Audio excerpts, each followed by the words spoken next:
bathroom. He was schooling a comic about not doing political jokes on stage. You split the audience. So let's start by doing political joke. Anybody want to hear one? All right. Here's why I love Donald Trump. All right. That wonderful man has the most beautiful, scalpable hair of anybody since General George Armstrong Custer. You know what I'm saying? When the wind hits it, he does this number. Oh, I get such an indigenous boner. Now, my mother, not a fan of 45 at all, all right? Now, a few years ago, here's good on you for Bozeman for changing Columbus Day to Indigenous Peoples Day, all right? As an Indigenous man, I appreciate that. Now, my mother, she went a step further. She canceled Thanksgiving. At the time, I was living in Billings, and every Thanksgiving, I'd come over and spend some time with her because I love the turkey, right? I love the tryptophan trip. I show up, she goes, hey, we're starting a new tradition here. We're doing Indian tacos. That's what she was serving for Thanksgiving. That was appropriate in her mind. And I'm like, is that traditional? She goes, well, we're starting our own little thing here. So we sat down and said, we're going to start by passing out these ceremonial oranges. I'm like, what? Oranges? Like, what the hell's up with that? She goes, well, we're going to start with the ceremonial peeling of the orange. I'm like, what the hell's up with that, you know? Who cancels Thanksgiving? That's like a shitty prequel to The Grinch Who Stole Christmas. You know what I'm talking about? We used to be assimilated, like hardcore. We used to not only celebrate Thanksgiving, but we also served a gravy. We had a gravy boat. It was a little Mayflower. That's how assimilated we were. You know what I'm saying? Definitely some good times. Now, here's the cool thing about that. I've got a couple of exes here in the Gallen Valley, and they're Caucasian. And so they're down with the turkey, the tryptophan trip. So I'll go there. So I usually eat 3 Thanksgiving meals while I'm here.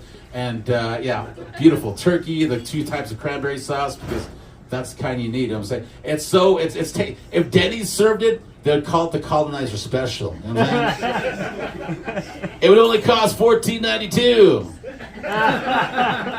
And my complete way of life, but we'll talk about that later. You know what I'm talking about? I moved over here from Billings a year ago. Here's what I found out about Bozeman. Y'all are nice to brown people. I like that. I love that. You know what I'm saying? Here's a weird thing, though. Anybody who's been in an abusive relationship, you know this. You miss the abuse, don't you? As fucked up as we are as humans, you miss it. So every once in a while, I have to go back to Billings to get my fix. Best place for it? Walmart in the Heights in Billings. I was there a couple weeks ago with my grandson, my 20-month-old, and I was buying grandson shit, you know, like some diapers and wipes and some apple juice for him.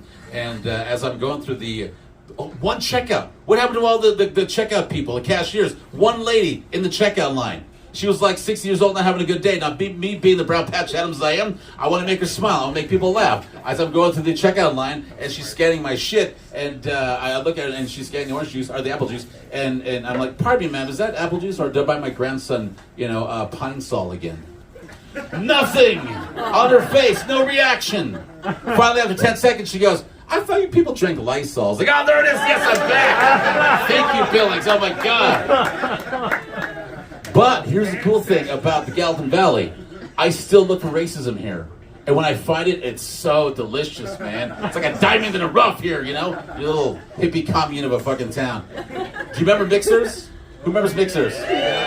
Out front, there used to be a little brick wall, a little concrete wall, a little half wall. And I'm outside with my sister. I'm drinking a beer. She's having a smoke. I'm keeping her company. And there's a cowboy at the end of the fucking walkway. And this motherfucker is saying the N-word left and right. My sister and I were part black from Alaska. Don't ask me how that's possible, how that happened, but it's a true story. Yeah. So I'm like, pardon me, I talked to my sister, and I'm going to go talk to Youngblood. She goes, don't go down there, because she knows, I like to fight. I'm also from northern Montana. What are you going to do? Have her, bulldog, Sunnyside bulldog. But, so I walk down there and carry my beer, and I'm like, hey, what's up, Youngblood? How you doing, man? What's up with this N-word shit? He goes, oh, what the fuck's it to you? And it's like, well, I'm part black, my sister and I. And this bastard pulls out his knife. He doesn't flick the blade out, just holds it for weight. So I perceive that as a threat. So what do? I grew up on 6 different reservations, so this is what I did. I took my bottle and broke it over the wall, because I watched The Outsiders. That's all you do on the res. You just watch fucking Outsiders. You Estevez broke on jelly. That was such a boss move. I finally got to do it. I'm like, let's go, man. He flips the blade out. We're going to stab each other. You know what I'm saying? I'm like, let's do this, motherfucker. And then he gets this look of confusion on his face.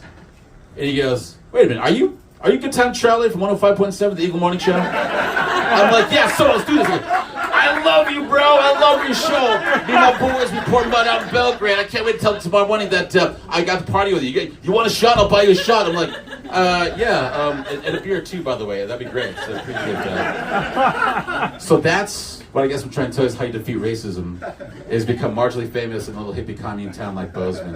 It only works for me, but baby steps. Charlie Mulluk, good night. Love y'all.